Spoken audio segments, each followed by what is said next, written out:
Well, hi YouTubers, hi, I'm back with 40 years of Mills and Boon. I'm doing a stack in one day, and let me start with a Mills and Boon Modern by Carol Marinelli. This is a 100th book for Mills and Boon. A 100th book. She's written one now over 100. So, The Innocent Secret Baby. Oh yes. So, right.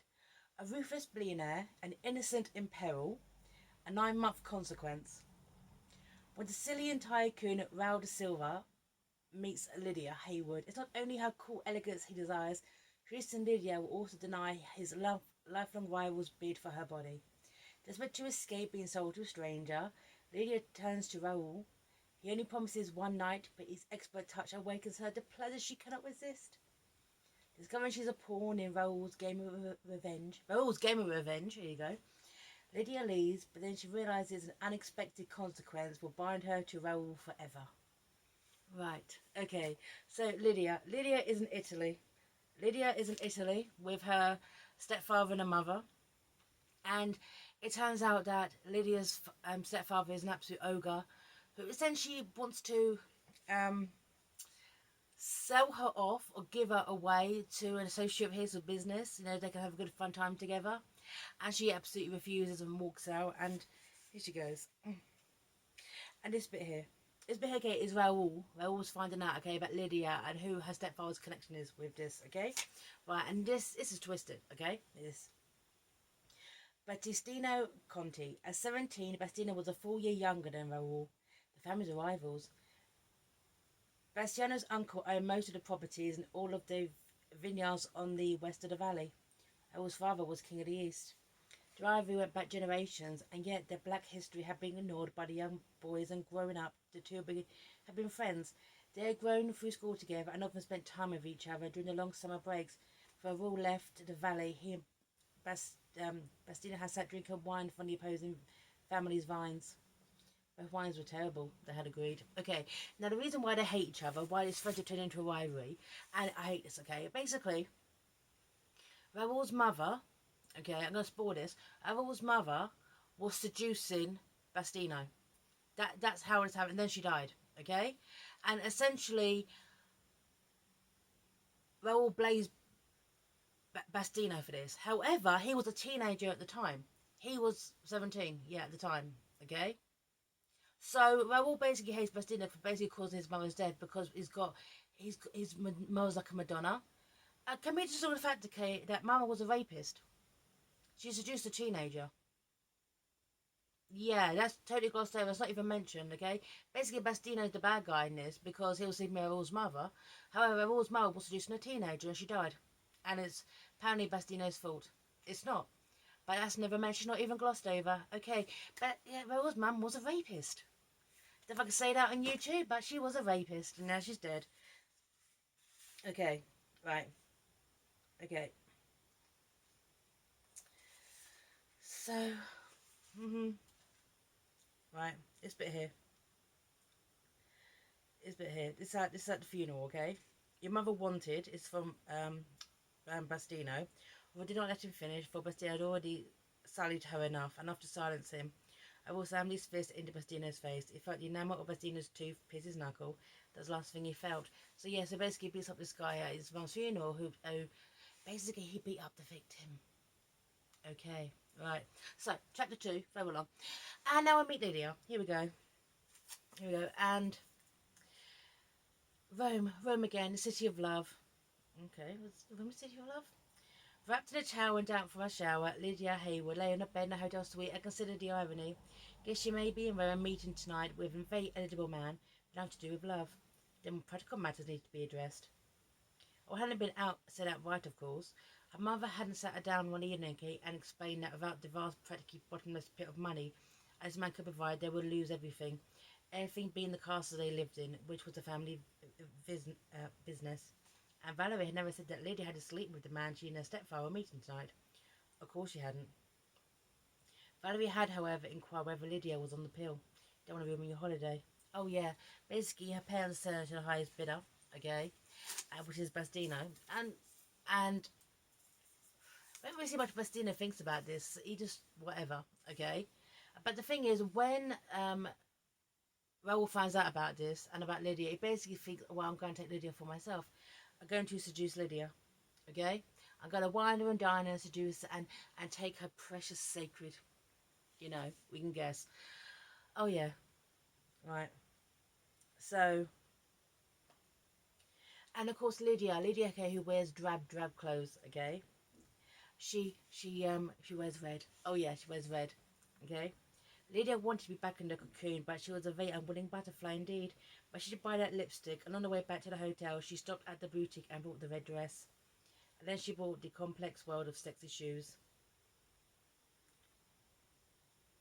Lydia had bought a noodle pair to go with the camel dress and thought she was done, but red and red, the assistant insisted. I think neutral would look better. You need these shoes.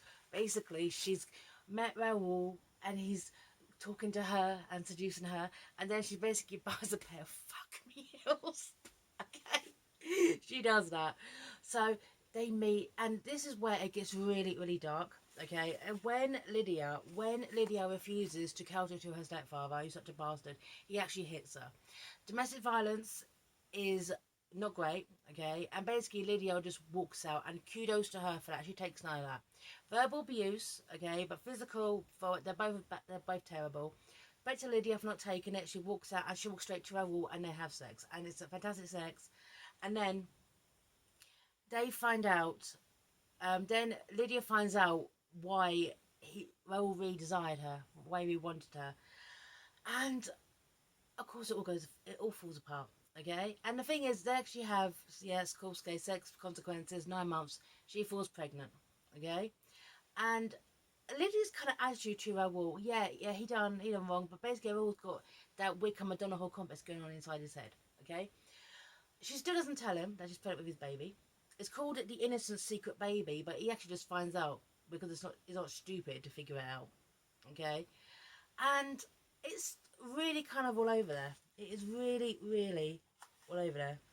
And her motivations is because she just thinks that we all want kids, even though, okay, they really kind of need to sit down and talk, okay? Because this bit here, she didn't know what to do. How would you tell a man who would have a baby removed from a restaurant for crying you're pregnant with his child? Will think she was calling for money. How could he not, given that she looked him in the eye and told him she was a gold digger and a snob? Oh, she had to play the part now, but she couldn't, and she so rang off. Basically, Lydia went to find that says, well, I knew who you were, and I did it because I'm a gold digger. I'm basically no different from any other woman that you know. Yeah, so she kind of trashed her own image of him, of herself, in a way, okay?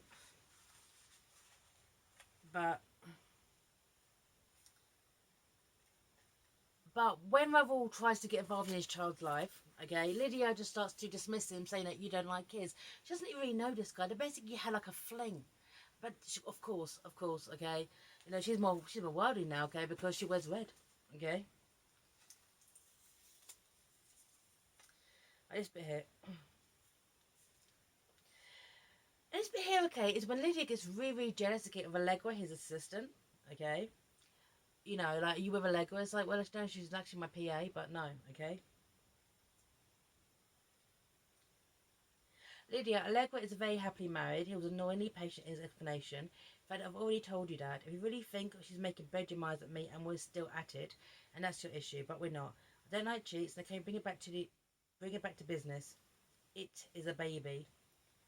Che Kuzo, he cursed. Okay. Don't swear, the baby can't hear me, Raul said. You dust it so clinically. Right. Yeah, it's clinically. And basically, Raoul just wants her to, sorry, Lydia to move in with him and raise the baby together. Okay. And it's bit here. Lydia, I don't want my ex, or rather one of my one night stands, as a regular guest in my home. I don't want someone who has already said that she disapproves of me dictating the relationship I have with my child. I don't want my baby to be raised by a nanny. Tough?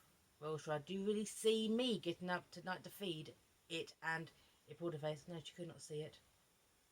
Right. And I suggest that when you forgot to take your pill, you thought you'd chosen carefully indeed, he found. So she found he enlightened her. So I don't like children, and you decide I'll make a very good absentee father. No, she shouted. Correct, Will said, because I shan't be a check book 5. I'm going to be very hands-on. Right. So it's so clinical. It's so cold. It's so clinical. It's like Lydia, yeah, should have known better, okay, because she actually did say, I'm on the pill, okay, and she was on the pill because she was going to sleep with someone else. They still had unprotected sex anyway because the pill's not that effective at times. And this is just a horrible situation, and it's just so clinical. It's kind of like when we've all realised, okay, that now his mother was sleeping with a teenager, it's like a light's been flicked, and he doesn't hate Mastino anymore. Maybe they can be friends in the future, and maybe, you know, they can sort it all out, and then him and Lydia get back together, okay, and they raise the kid together. Secret baby, but he starts quite quick that she was pregnant, so it's not that great. It's not that great. It really isn't. So, Carol Marinelli in a Secret Baby, 40 Years of Mills and Boone. It's not that great. And I'm signing off here. Bye now.